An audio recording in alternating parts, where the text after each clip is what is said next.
Welcome to Roundhouse Roulette, a Walker, Texas Ranger podcast. Each week, we recap and review one of the 200 existing Walker, Texas Ranger episodes, randomly selected by Roundhouse Roulette. I'm Evan Dalton, here with my brother, Adam, and our fellow Walker, Texas Ranger devotee, Mr. Bob Leahy. What's new, guys? Not much, man. What's going on? Hey, just kicking it. Yeah. Roundhouse kicking it. Ouch. I mean, I feel like life has kind of turned into a giant roundhouse kick where you're just sort of going around in circles doing the same thing over and over again. I'd like to see like Chuck Norris fight like the groundhog. Ooh, deep. Never-ending roundhouse kick. Yeah. Or would the groundhog stick around to even get kicked? I don't know. Yeah, you never hear that Chuck Norris joke. I guess that's how you figure out whether or not there's going to be another season of Walker, Texas Ranger. Fair enough. Well, we hope you guys all had a safe week. We'd like to thank the essential workers for continuing to allow us to parse every punch, kick, and epic beatdown of Chuck Norris's primetime epic. And today we're going to be recapping and reviewing Season 2, Episode 5, End Run. But before we dig into this week's episode, let's get a drink. Join us as we head to CD's Bar and Grill and pull up a bar stool at our favorite segment, CD's Corner. Well, what are you sipping on today at CD's Bar, Evan? Well, you know, I got myself a true American classic, the OG light beer. This is the Miller Lite. And I feel like it goes really well with the American flag behind me. Sure does. It's the stock up, buy in bulk, so you don't have to go to the liquor store for a very long time beer.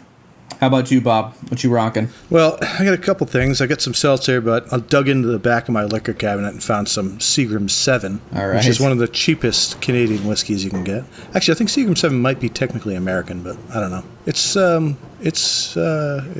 got booze in it. I got a new one because Tailgate Brewery's right down the street from my house, and they had another release. This one's a peach apricot milkshake IPA, Schnack. They're big into schnacks. Yeah, this is their Schnack series. It's good. Delicious and creamy. This combo of stone fruits always go well together. Thick and sweet with just the right amount of hops. And it's not too hoppy for an IPA. It's pretty smooth. Evan, you might even like this one. It's pretty chill IPA. Well, now that we've warmed our seats and cracked our long necks, it's time to dig into this week's episode. If you're watching along at home and don't want any spoilers, hit pause and watch Season 2, Episode 5, End Run, and come back to us. Alright, welcome back. Let's dig in, boys. This episode originally aired on November 13th, 1993, and is brimming with vintage Walker, Texas Ranger action. The DVD synopsis is as such. While Walker and his partner transport a fugitive who's about to testify in an out-of-state murder trial, Trivette struggles with his feelings for the dangerous woman. I don't think he was struggling at all. I don't think that's a really good description of the episode. What do you guys think? Many of these are not really that accurate, so yeah, I agree. I think we can agree that it did kick off in a pretty awesome fashion, you know? Oh, for sure. Oh, yeah. It starts out with a wedding that gets crashed, of course. I don't think there's a single wedding in this whole series that doesn't get crashed at one point in time. Two unknown characters who we don't even really get their names, I don't think, are getting married in the Texas Rangers office. I'm presuming so that they can save money from renting out another facility for the episode. Sure. It's an old friend of Walker's. Of course, Walker's the best man. And I think the guy's name is Haas. So Walker's getting ready. He's in a tux, and Alex, the assistant district attorney, and his love interest is fixing his tie. And there's some really nice, awkward back and forth. Where'd you learn how to tie a tie? Oh, my mom said it would help me get dudes and stuff like that. And Walker's like, your daddy is right. Yeah, he was coming on. He's coming on strong. Like, real strong. Weird. All the while they're doing that, an Elvis impersonator walks around the corner. I guess he's there for the wedding. Apparently, he was CD's call. CD was in charge of the music so that they could write him into this episode. We're coming to this episode just completely out of context. We're not watching anything in order. That's the beauty of the Roundhouse Roulette. And we come into this show, and they're definitely playing with the viewers a bit, trying to make the viewers think that it's Walker and Alex that are about to get married. Oh, but yeah, that's true. Then you see Elvis.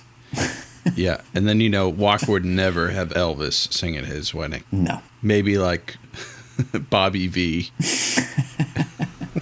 Well, we'll get to Walker's musical taste later on. They're on display in this episode. It's rare. Yeah. So the wedding's going on, and everyone's there because I guess CD was in charge of the music. He must have been an old friend of this guy Haas and his wife too. So a bunch of redneck trucks pull up, and they have Uzis and weapons. And I don't know why. Did they break in to stop the wedding? Or no. What happened? No, they broke into the courthouse where the wedding's taking place. It is a freaking courthouse. Yeah.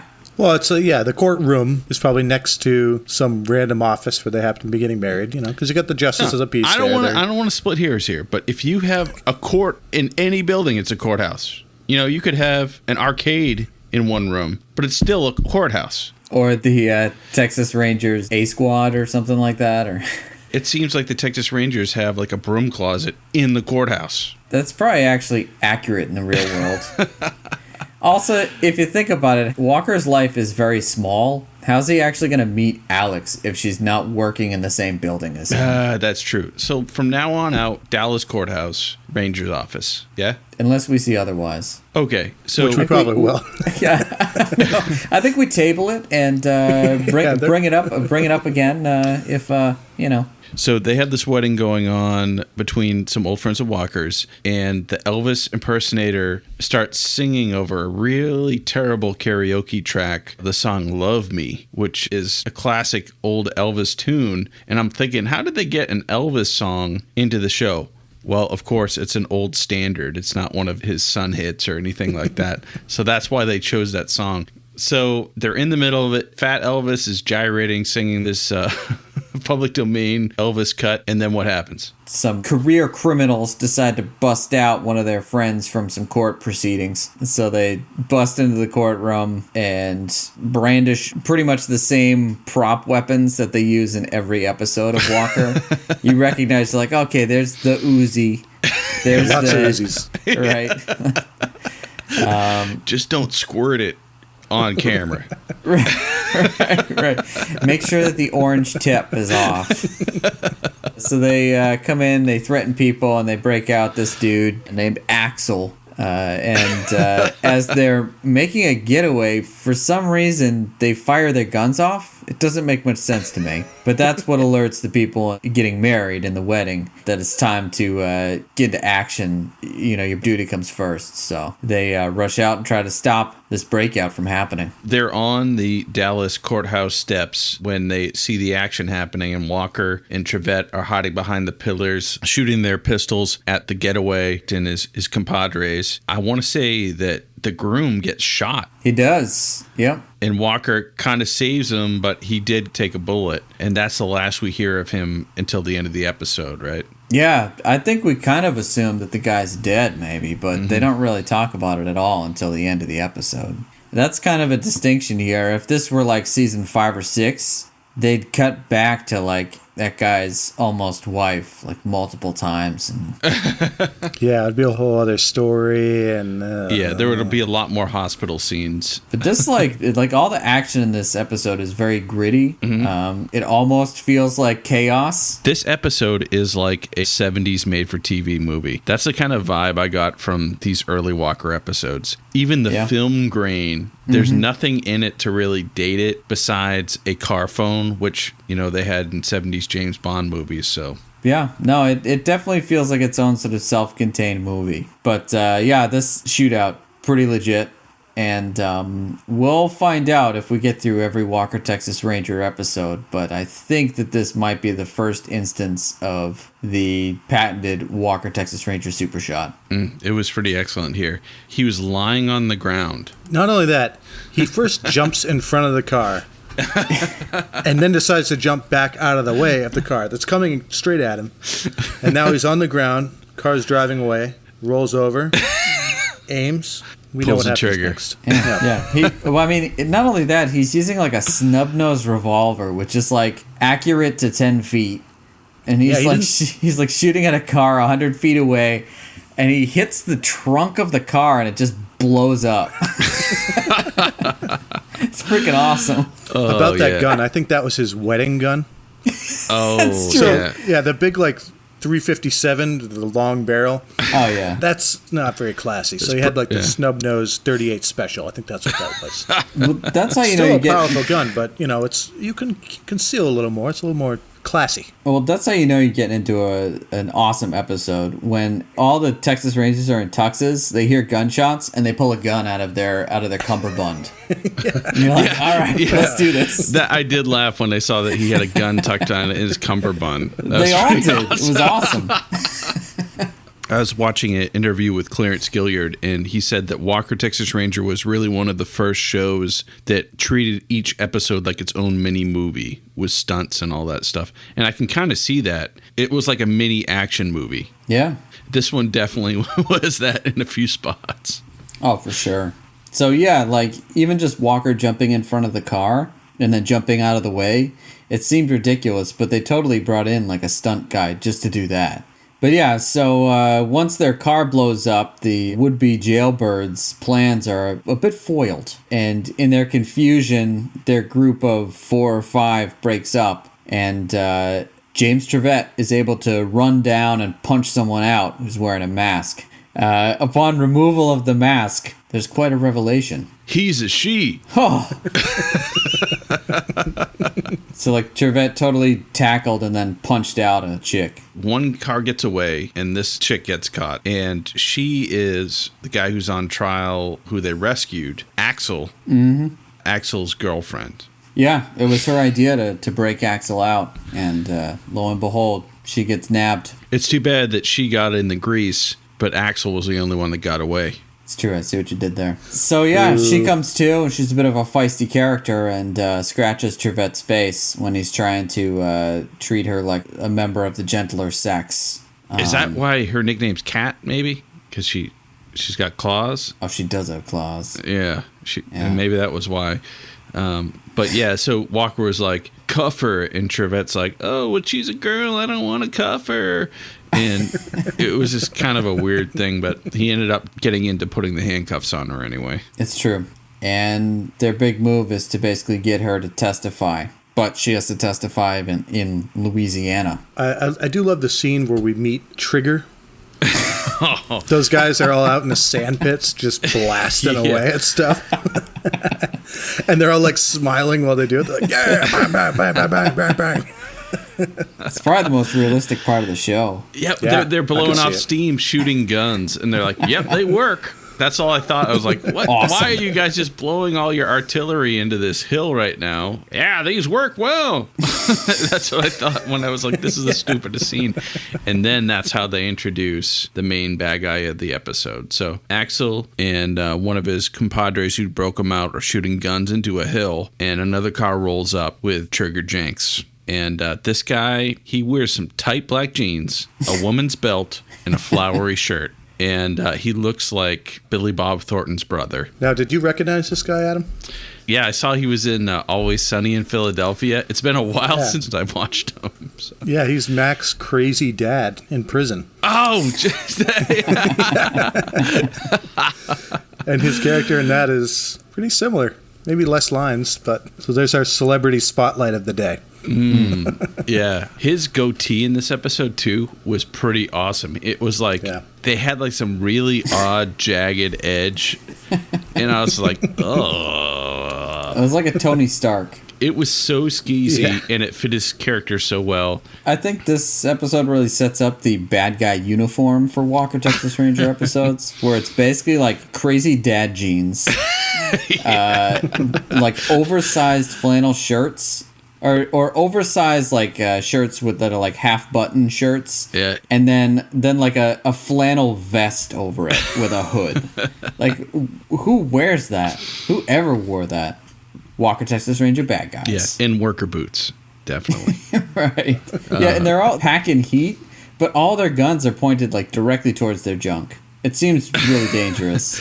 I don't know. I think they should have probably adhered to the cummerbund technique like Walker. True.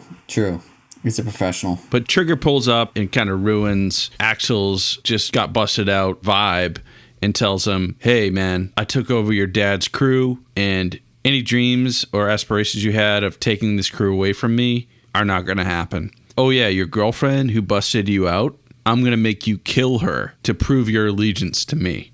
Now, Axel, you would think he was conflicted. It's true. It takes him all of like 2 minutes to be like, no, all right. Yeah. Like, I was prepared for like a real, like that to be kind of like a part of the show. And I think maybe in a few seasons it would have been. But when he has the opportunity to kill Kat, there was no hesitation with him pulling the trigger. Oh, yeah, for sure. For sure. They're going to track down Kat, who's being protected by Trivette and Walker. They have to take Kat to New Orleans for this trial that she's going to testify against Axel, and I'm assuming going to bring down Trigger Jenks as well. So that's why he wants to prevent this. So essentially, it's like a road trip kind of episode. Mm-hmm. And at first, they try to do something that is pretty ridiculous. They try to take Kat on a commercial airplane from Dallas to New Orleans. She acts up and says that there's like going to be a bomb on the plane or something. And Walker's like, shut up. Sorry, you're not going to take a convict on a commercial plane. That's insane. Yeah, clearly they haven't seen Skyjacked yet. Skyjacked hasn't happened yet. So. Right. This is early in season 2. Later in the same season, there's an episode called Skyjacked where they try to do the exact same thing, take a convict on a commercial airplane, except that time they were able to do it. I'm glad that they didn't give up after the first time, by the way. But but anyways. Yeah, but they bring her all the way into the gate, and they're like, oh, yeah, you're going to go. And she screams, and they're like, okay, no, you can't bring her on. Well, I guess we have to drive. Where's the rental car terminal? Why'd you bother? That's like the whole idea of bringing her to the airport. It's like, was that really necessary to the story? Like, I can understand if someone like got punched or something, but... They need to add a few more minutes. No one was thinking about gas or anything. So I guess if they decided to drive, people would say, well, it's only like a 30-minute flight from Dallas to New Orleans. So why don't you just put her on a plane? Why don't you just do that? Put her on a commercial plane. Why? I don't understand why you wouldn't do that. Which, you know what? I appreciate that they're sort of expecting a bit more of the viewer there. That's fair. Also, can we talk about Walker's getup from this point on in the episode? It's amazing. He's got his denim shirt, and then he has a bandana around his neck, and he's totally shirtless underneath his denim shirt. Yeah, what is going on? He has like a cowboy ascot going on. You know what I mean? Jet black hat, too. Yeah, hell yeah. I mean, it's pretty awesome. It's a good look. That's a fantastic look. I think I'm going to steal it, guys. You won't tell him, will you? You did. Yeah. So they now have to get a rental car, and they have to drive the 500 some odd miles from Dallas to New Orleans to get her to the courthouse. Come to find out, Trigger's got his dude trailing them. The guy was going to be on the plane with them, but instead, he's now following them in his car. This crony Hendrix is hanging around like a vulture, following these guys around and phoning the deets in to Trigger and his crew. And all the while, it really is a road trip episode, as you said, with all of the trials and tribulations of accoutrements. A captive who is captive against her will. So she tries jumping out of the car. Wait, let's hold that up there. So she's like, Walker and Trivette are in the front seat, okay? She's in the back seat of this rented car. She has handcuffs on. She's complaining that her hands hurt and, hey, can you please take the cuffs on? I promise I'll be good. And so Trivette's like, I don't think so. And then Walker's like, oh, yeah, just take them off. So Trivette takes them off. And then she immediately opens the back door, which should have been at least child locked. Yeah. And jumps out. It was a Ford Taurus. I mean, it's a family sedan. Yeah. That's true. It's got child locks, and they know how to use them. Come on. So she's running out into a field. Walker pulls over, and he just walks around back, sits on the back of the car, and watches Trivette run after her, as if he was eating an apple. you know. Well, my thinking was like, oh, well, Trivette is obviously, he's like a former wide receiver. That's like his biggest strength is, his speed. And Walker, I just figured, okay, he's like all sneaky and stealthy and speedy that way. But like in an open field, I don't think he could outrun somebody. Yeah, but at the same time, Trivette, he may be a fast runner, but he's awkward at punching and handcuffing girls. I don't get it. It's true. Yeah. She's bested him twice now. Oh. So, anywho, so he brings her back to the car, and instead of putting her in the back seat, Trivette does something super badass. Yeah, this is one of the most badass Trivette scenes I've ever seen in a Walker, Texas Ranger episode, right? Yeah, he's like, Walker, you get insurance on the rental car? And Walker's like, of course. And then Trivette shoots 2 bullet holes in the trunk and throws her in the trunk so that she can breathe through the bullet holes. It's ridiculous. Oh, my gosh. Yeah, I mean, that was very impressive. Mm-hmm. They continue on their road trip, and they got to stop for a bathroom break. Walker's going to get some sandwiches. I was dying to know what kind of sandwich Walker would eat. Same. Right? Yeah. But especially so they pull in that gas station, they're fueling up and whatever. You look at the gas station, it's like, what is going to come out of this place, Yeah, like on 80 between Dallas and Louisiana. It's probably like a really greasy fried oyster po' boy or something. No, they were still in Texas because it was like definitely like stars and Texas emblems at the gas station. So they hadn't got that far. So armadillo sandwich or something like that. Yeah. Walker tells Trivette, take her to the bathroom. And he's like, I don't want to do that. He's like, why do I have to do it? And Walker's like, because you're the ladies' man. That was awesome. That was a pretty good line. All right. Maybe enough. it was like some Lone Star scallops. It could be. It sounds really disgusting. I don't know what that is. That sounds like a Rocky Mountain oyster type of thing. Exactly. That's what I was trying to go for. So, anyways, this is sort of the finest moment, I think, in the episode for Texas Rangers altogether. While they're at the gas station, Hendrix has followed them and is calling in the details, and he's spying on them with these binoculars, right? And this show checks off so many boxes. Yeah. One of the boxes being a shot from his point of view with like the binocular view, binocular POV shot. Exactly, with the binocular border around it. So bad. So he's spying on them, and a bus pulls in front as Walker's getting back in the car. And when the bus pulls away, Walker's not there. Never a good sign. Where could he be? Right. All the while, Kat is trying to escape from the bathroom window and jumps out in the alley below, and Trivette's waiting for her with handcuffs right there. And just when you think like Texas Rangers can't get more badass, the guy looks and he can't find Walker, and then Walker's right at the window and he says, sightseeing? Oh, so good. Oh, man. So good. So Walker catches Hendrix there in his car spying on him, and just as he does, Hendrix gets a call to his phone from Trigger Jenks, and Walker makes him put it on speaker. Trigger asks Hendrix, are they still at the gas station? To which Hendrix says, yeah, they're still here under duress because Walker is there. Walker pulls him out of the car, handcuffs him to the gas station, and they get the heck out of Dodge. Only to be caught up with instantaneously. No more than 30 seconds later, though. Yeah, they catch him pretty much right away. Trigger is driving. What was he driving? It's like a I think it was a enormous Suburban or something. Yeah. So literally, as they're pulling out, you see in the background them pulling up, and I'm like, oh, well, are they going to see them speeding off like crazy? But no, Trigger pulls in and sees the guy handcuffed, and then they goes, oh, they went that way. You literally just saw him. Yeah, I think that was bad editing because there was a commercial break there, and I didn't rewind and look, but as they fly out of the gas station, a car pulls up at the intersection, and it looks just like the car that all the bad guys are in. Yeah, it's gotta be. But then when it comes back from the commercial break, that car like speeds through that intersection, so I don't know if it's the same car or...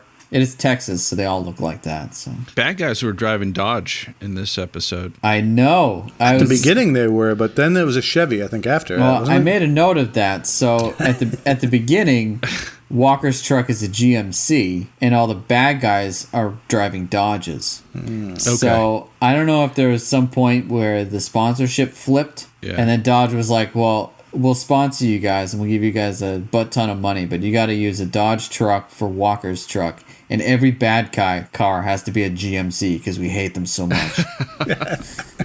All right, so they speed off, and I consider this a car chase, even though it's Walker being chased.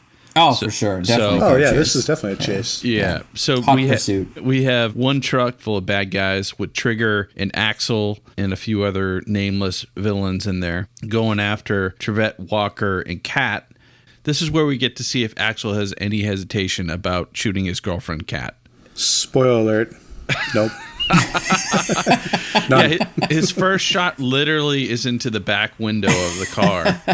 You know, and she basically pretty much immediately recognizes that he's trying to kill her. Yeah. And then writes him off immediately, right? Yeah. No remorse, no remorse. Well, if someone's barreling down on you and trying to shoot you with a sniper rifle, then, I would think you'd kind of write them off pretty quickly. Trivette does a badass thing. He jumps to the back seat and he starts firing his pistol at the bad guys behind him, runs out of bullets. He got a few good shots in there, but didn't. Oh, yeah. It didn't do anything, unfortunately. Walker, still driving, reaches into the back of his cummerbund. No, he's got his holster now. Hey, he's in his Canadian tuxedo at this point. Yeah. So then as he's driving, hands back his gun to Trivette, so he has another gun, and starts shooting that, runs out of bullets. They basically get super shot at themselves, unfortunately. And the sniper rifle takes out the front of their vehicle, and the vehicle it doesn't explode, but the hood flies off the car and smoke goes everywhere. So they slam on the brakes and then run into the woods because they hear a train. So they're actually able to catch up with the train just at the last second. Trigger and his men arrive right at the train tracks just to see the train pulling off. They're like, oh, this train, it's nonstop to this town, so we'll have another crew meet the train at that town. Yeah, I like how they knew the train schedule. Hell yeah, man, it's Texas. You know everything. Well, they must have had a different train heist. They probably have done a lot of train heists if they know that. That's just a bad guy thing to know. But so Kat is kind of taking a load off in the boxcar. Walker and Trivette are leaning on the side of the open side door of the boxcar with a magnificent green screen. Having a moment. Yeah. Super epic. Yeah. We see this later on in the intro credits. Yeah. Does this become part of the intro? You think that's a green screen? I don't think that's a green screen, dude. I think it's real. No. Take another look. Yeah. All right, I'll look It's back. not bad. I'll give him that. It's good. The lighting is pretty good, but then if you look at it a couple, you'll see. Yeah, it's pretty epic. The zoom backgrounds we're using right now are a little better than that. Arguably, yeah. Possibly. Yeah, so they have a little heart-to-heart there. There's a lot of Texas Ranger philosophy in here. Also, this is the first time, at least in our podcast, we hear the phrase, it only takes one ranger to stop a riot, which is what Axel says to Trigger to try to warn Trigger that he's dealing with some legit dudes. Mm-hmm. And Trigger then retorts with, well, it only takes one riot to stop a ranger, which really isn't a good retort because that's a lot of people for one ranger. So isn't that the name of the first episode of the show? One riot, one ranger? It's possible. But yeah, there's a lot of lore around Texas Rangers that we kind of get in this episode, which is pretty nice. Yeah, the pilot episode is called One Riot, One Ranger. I'm really glad that they wrote that into the plot of an episode 8 episodes later. Yeah, for sure. I really love the way that the bad guys stopped the train. Yeah, they just pull up their giant Ford truck onto the tracks and act like it can't start or it just stopped on the tracks. And then the train just stops. Waving his arms God damn it. No way is this thing moving.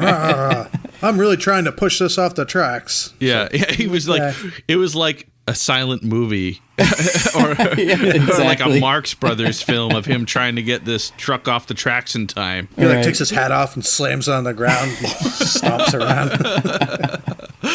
Oh, doggone it, I wasn't able to move that truck before you slowed the train down. Of course, by the time the goons at the final destination stopped the train, Walker and co. had already jumped off the train and bailed. But Kat has a nasty sprained ankle now and is a hindrance to their speed. They anticipate that the bad guys will be trying to track him down. Walker basically tells Trivette to take Kat and his gun, and he'll slow everyone who's trying to stop them down with just his fists and his know-how. Oh, hell yes. Hell yes. And she's like, Trigger and his men are fully armed. What's he doing? And Trivette's like, yeah, I wouldn't want to be in their shoes either. So good. Yeah, so Trivette takes the injured cat and heads off, and Walker heads his own way. And we get to about dusk, and Trivette and Cat happen upon an old farmhouse. They are like, well, this looks like it might do to stay the night here. They walk in, he lights his lantern, and then the lights in the opposite side of the room turn on. Yeah. That's classic. He activated the soft lighting. Yeah, he lights the little lantern here, then some really high-level overheads go on. Exactly. It was awesome. So they're having a little heart-to-heart, and I think that maybe Kat can understand that Trivette and Walker are trying to save her, and her best bet is to stick with them at this point. Kat was saying, it's really cold in here in Texas. In a barn. I mean, I would think it'd probably be pretty hot, but Trivette took his jacket off and gave it to her and said, when I lived in Baltimore, my mother told me when it was too cold to think of someplace hot, I always would think of Jamaica and Bob Marley. Of course. Getting some more backstory on Trivette, building details about characters' history. They just give up on that after season 2, I think. I guarantee he thought of Jamaica, and I guarantee he loved Bob Marley, but there's no way he smoked weed. No, he's a straight shooter. Definitely not. Yeah, total straight shooter. There's no way he would have passed the drug test for the football team. So they've got a pretty epic heart-to-heart about history. Kat sees that something's on his mind. Do you guys want to act this scene out? Hey, you're thinking about your partner, aren't you? Walker? No. He can take care of himself. You know how they say there are no more heroes? Let me tell you, the man is tenacious. No matter what he's up against, he just keeps on coming. That's his code. What about you? What about your code? I don't like bullies, like Trigger. They have to be stopped. This is great because this character, she went from being a complete badass that had no respect for anybody and was just a complete screw you attitude to I want to do good. I'm a good person now. I'm great. I'm on the side of the law. It's like just flipped and no sign of the old character. It's great. Well, Trivette did some diving into her past and her file and found that she was like the captain of the volleyball team and the valedictorian. So he knows that there's a good person there somewhere. She was going to go to Harvard. Oh, what a waste. I was just waiting, because it's just the two of them alone, and they're kind of like teasing this weird power dynamic, handcuffs, all that stuff. And she goes, what about you? What about your code? And I was just waiting for him to say, body language. Something like that. But he doesn't. He kind of acts like the Boy Scout, and he's like, I don't like bullies. Then they kiss. And then it flashes to the next morning and the sun coming up on the farmhouse. Let your imagination fill in the blanks. But Yeah, I mean... they just went to bed. Nothing else. There was at least a kiss. Good night. So meanwhile, Walker is systematically disassembling this crew of bad guys. Oh, so in good. a real stealth way, one at a time. Can you guys give me the play-by-play of the very first takeout? Oh, yeah. This is one I like to call Johnny Appleseed. It's this crew of like 10 guys, and they're already nervous, right? Because this one guy who's wearing the nastiest like plaid vest over a jean jacket or something. I don't know what the hell he's wearing. And he's like, I don't know, man. Is this that Indian Ranger? I hear he's like crazy, man. And like he's really good. My buddy in the joint told me about this Indian Ranger I gotta watch out for. Right. And let me tell you, that guy was totally right. Mm-hmm. So this group of like 8 guys is like wandering around, and they're like pseudo tracking. Like they stumble upon this. They walk under this tree, and they look down, and the guy just like touches a root, and he's like, "Oh, they went this way." But like we're supposed to believe that he's actually tracking anyone. But the straggler, the last guy behind, is looking around, and no one's watching behind. And while no one's watching behind, arm reaches down, grabs him by the scruff of his collar, and pulls him up into the tree. into the Straight up. brambles. You can't Just see him. straight up. He disappeared into the tree. Yeah. Basically, you just deadlifted like 200 pounds or something. Yeah. With one Walker- arm. Straight up. With Walker no went leverage full. on the tree Walker branch. went full on Wendigo on him. Took him out. That was awesome. So good. So then they cut to a graveyard, and they're like, "Oh, I'm a little scared of the graveyard." One of the bad guys is saying, and the guy's like, "Hey, toughen up, be tough." And you can tell, oh, well, it looks like Walker is just going to take out the last guy for the remaining of the episode. So once someone walks by the camera, if it's the last guy, he's a goner. He's gone. So pretty much, Yeah. pretty much.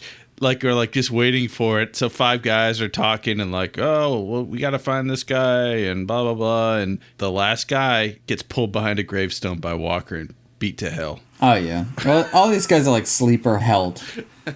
It's so good. Except for I think it was the last guy when he just like grabs him from behind. Just kind of like tap on the shoulder. His like arm goes over him like Yeah. like Samuel L. Jackson in Jurassic Park.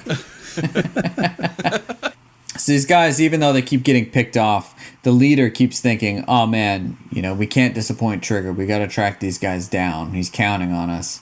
And all these other people, they're not getting taken out by Walker. They're just bailing. But when it's finally only 4 of them, and the last guy is taken out in the barn that they tracked Trivette and Cat to, although Cat and Trivette had left by then. Yeah. They leave one guy behind in the barn, and Walker jumps on him, punches him out, and they're like, "Oh, where's the 4th guy?" And he's like, "Oh, we just left him in the barn, and he won't come out." And they're like, "Oh, go in and get him." And the guy's like, "No way, man, no way, I'm not going in there." And then the freaking the door on the top of the barn slams rooster. open, and the guy that Walker just knocked out is like hanging upside down by his feet. Like a omen for all of them. At which point they freak out and run. It's like Walker is like, yeah, I guess I'll send him a message and He's like, I'll have some fun with this. I'll raise this guy. So instead of letting them run off and rejoining with Trivette and Cat, not one to let sleeping dogs lie, Walker decides to pursue the last 3 guys and take them all out systematically. It's only fair. Now, this would be considered your one-man army portion of the show, right?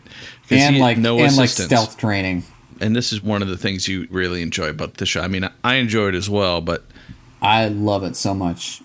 This is like one of my favorite quotes of all time. I remember this episode as soon as this started, but my favorite quote is when the guys are running away, and then there are only 3 of them left, and then Walker takes out another guy, and then the leader stops, and he says to the last remaining guy, "What are we doing? There's 3 of us and only 1 of him. Why are we running?" And the other guy goes, "No way, man. There are only 2 of us, and that's why I'm running." Sound logic. So good. Meanwhile, Trivette and Cat have slipped away, and what are they up to? Trivette and Cat, they make it to a nearby, it looks like a ranger station, and they're like, oh, well, we could be safe here. Johnny Law will protect us. They go in, and they go to the front desk, and Trivette's like, hey, man, what's going on? And Cat is shocked because she realizes that it's one of Trigger's henchmen posing as the cop. He gets him at gunpoint and says, I could kill you now, but I'm going to let Trigger do the honors. And so I'm thinking, like, it's going to be a little bit before Trigger gets there, but literally the next second he busts through the doors with another gun. I'm like, oh, I guess I'm glad we didn't have to wait for that. So Trivette and Cat are being held at gunpoint. Trigger's laying on the bad guy shtick pretty thick. His nasty goatee, a shaving mistake that he decided to live with, is kind of adding to the funk. He's just about to pull the trigger to kill Trivette and Cat, and Walker busts through the window. So good. It was like sped up video of him going through the glass. Here's the flying jump kick, just straight through the window. Yeah. And it was awkwardly out of time, like it was faster than everything else. It was like... The stunt guy did it. Why do you need to speed it up? I don't... He has control over time. Right. That's a good point. He does. Yeah. So Walker's in and instantly starts punching and kicking all the bad guys, and Trivette starts doing that as well. I thought there were some major teases here. Did you guys have a problem with that? Every time Walker finishes off like 2 or 3 guys, and every time it's like, he's going to do it. He's going to... Almost. And he never really did a roundhouse kick. Almost a roundhouse kick. I think he did one roundhouse kick in this episode. He did. The last kick that took out Trigger.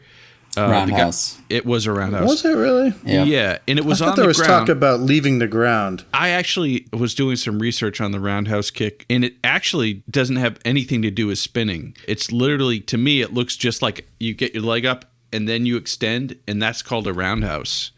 So Well, and you come around from the back, like your foot comes around. that's called Like he kind of kicks him with spinning. with the heel of the foot. A spinning roundhouse. I sent a text to one of my friends who runs a karate academy. I asked him if he would be interested in coming on and talking to us about what is and isn't a roundhouse kick, because I really think this is a problem we need to solve. And he said no immediately. He hasn't answered my text. Well, if that's the case, then like every kick Walker does is a roundhouse kick, because he's like whipping his leg around all over the place. We got to go for the TV roundhouse kick, which I'm saying is the spinning roundhouse. And he did spin here. I'm giving it to him. I mean, it was a good finish. It's just, I guess I was kind of looking for a few different camera angles and the slow-mo and the editing back and forth. Now this is the first, Zoom essentially, in on the face. This is essentially right when the show started. So this is only about around 8 episodes in. So they haven't really settled into their campiness yet and using all those digital effects. So this show was actually pretty good by Walker's standards. The writing was a little lacking in this area, but after Walker roundhouse kicks Trigger out, they're kind of faced with the situation. Trivette's like, well, I just kind of got with this convict in a barn, and I don't think it's right that we send her to prison. It's kind of vague as to if they lock up this chick or not, you know? Yeah, if nothing else, she definitely was a part of that whole, breaking into the courtroom. And Yeah, she was part of the gang that busted out Axel at the beginning of the episode. Yeah. Yep. So she should go to jail. And it's kind of like the Batman 66, the old TV show, the Joker would always have like a young girl who at the end of the episode, Batman and Commissioner Gordon would be like, oh, well, she was just misled by crime. Let's give her another chance. Well, that's kind of what happens here. Trivette's like, well, remember your grandma you were talking about? I think it's time that you go see her. And so Walker and Trivette drive Kat to her grandma's house. It's pitch black at night, and her grandma's sitting on a chair on a front porch. And the overdubs for this were pretty awesome. Of like the grandma. It was so kind of bad. like, oh, what's that? Oh, I don't know. Oh, I don't know if I have enough cookies for visitors. And stuff like that. It was like, what? So she goes in there, says hi to her grandma. Walker and Trivette are like, this is why we do this, to take criminals to the grandmas. Yeah. Redemption. Yeah. Shot at redemption. There you go. I mean, that was nice. That Kat had a really nice arc. She went from busting her convict boyfriend out of the Dallas courthouse to being redeemed by going to her grandma's house. Yeah, all in about the span of a day and a half. Oh, it was like 40 minutes. So then what happens? Back to the wedding, right? It's pretty ambiguous as to whether she goes to jail or not, but screw that. We're going to go back to the wedding, and it actually takes place. So I'm assuming this isn't like the same day, like this wedding took place later. They definitely filmed it the same day they filmed the other scene, but they're like, oh, well, the guy who got shot, he looks exactly like he did before he got shot. And the Elvis impersonator, he hasn't gained any weight since the last time we saw him either. That didn't seem right to me. That's true. The Elvis impersonator was singing the same song again at the end, an Elvis song that nobody knows. If that was her song, like if they asked him to sing that song. It's true. It's probably their favorite. They had to stop the first wedding. They want to do it again. They want to recreate the moment. They want their song. Absolutely. Yeah, so this is it. Treat me like a fool. Treat me mean and cruel, but love me. Do you want that sung at your wedding? Wring my faithful heart, tear it all apart, but love me. Well, he did leave her at the altar. It's going to be a dark wedding. He did leave her at the altar 3 times prior to that, so. 3 times? Well, 2 times prior to the beginning of the episode. There's some banter about that. Yeah. So at the beginning of the episode, when they were kind of like, oh, is this Walker and Alex's wedding? And oh, no, it's not. It's this other person's wedding. Walker's mentor, Uncle Ray Firewalker,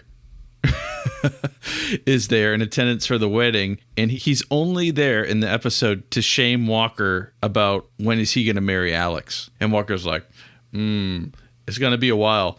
like 8 seasons. Yeah, pretty much. At the end, when Alex catches the bouquet, Uncle Ray leans over and says, "Better get your 20 horses ready." It's like, I guess there's some sort of... Some 1700s? Right, Yeah, some sort of reverse dowry for horses. I don't know. Yeah, instead of like 20 virgins, it's like 20 horses. There's one other thing in this episode that I missed that I wanted to bring up. At one point when Walker's cutting down all those guys, they're walking through the night. One of the guys who's like, second from the last in line turns back and goes, "You know what I mean, Vern?" No, straight out of Ernest? Ernest. Yeah.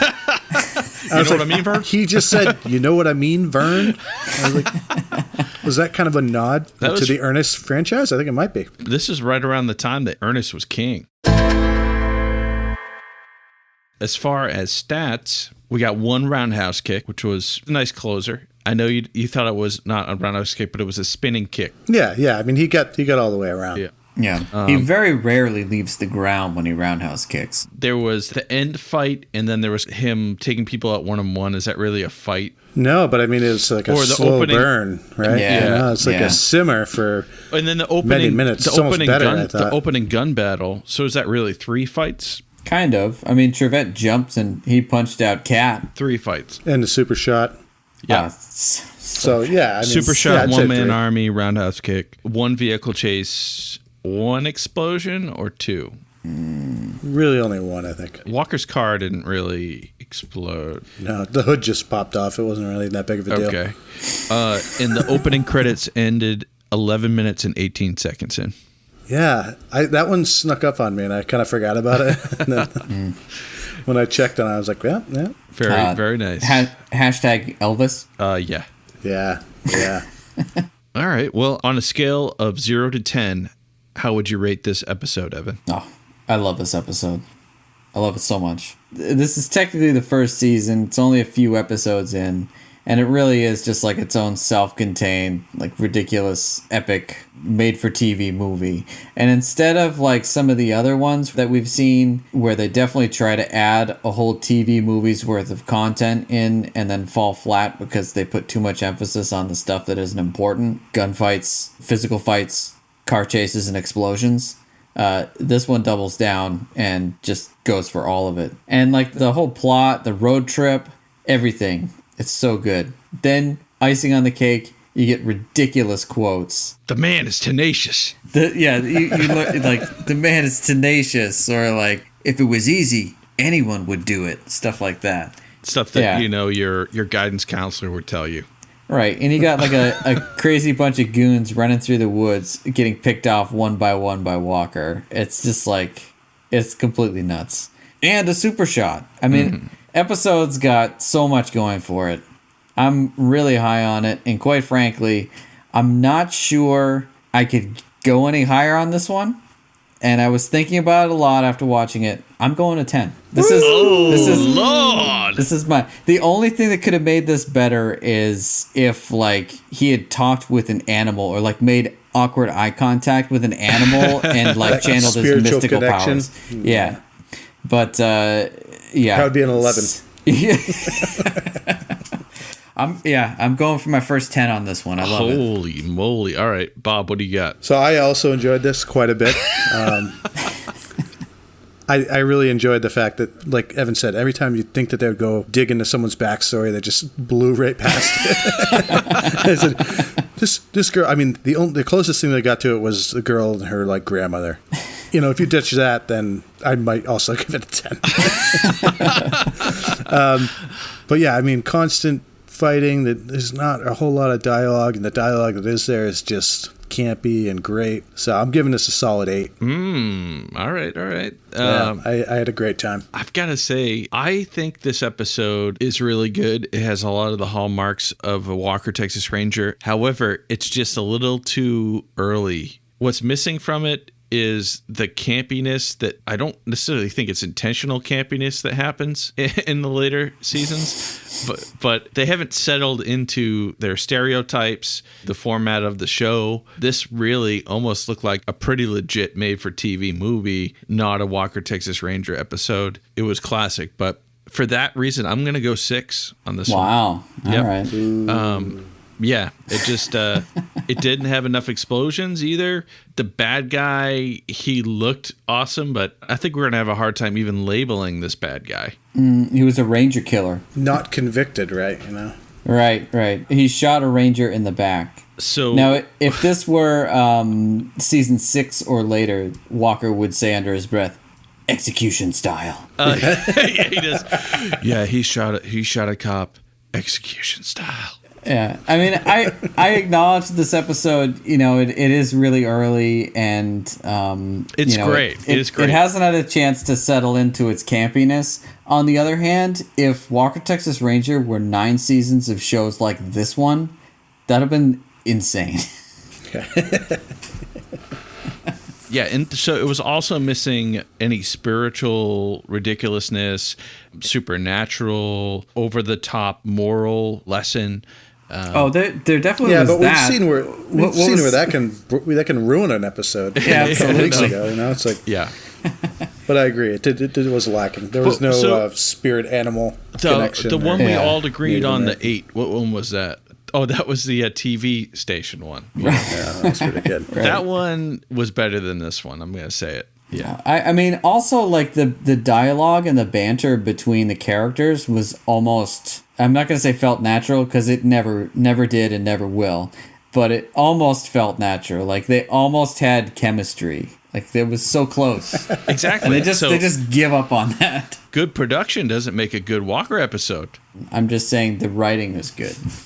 I guess that's production. One of my favorite parts, it was kind of small, was like when Trivette and Kat left the barn, and they have the camera inside the barn, and then they have just like 3 construction working dads with Uzis walk in, and they start talking, and they're in their like ginormous dad jeans. So many dad jeans. Well, not only that, like they don't just walk around, they prowl. Like they're hunched down, like they're running around like they're goblins or something like that. It's ridiculous. It doesn't have the camp or the ridiculous supernatural edge to this one. Or just the scene that you're just like, excuse me? Maybe the one excuse me scene when this was probably the grandma talking to herself on the porch. Yep, that was weird. That was probably the weirdest one. Real weird. It was real weird. So I'm going to go, I get what you guys are saying, but I think I'm going to have to be the equalizer here. I'm going to go 6. Okay.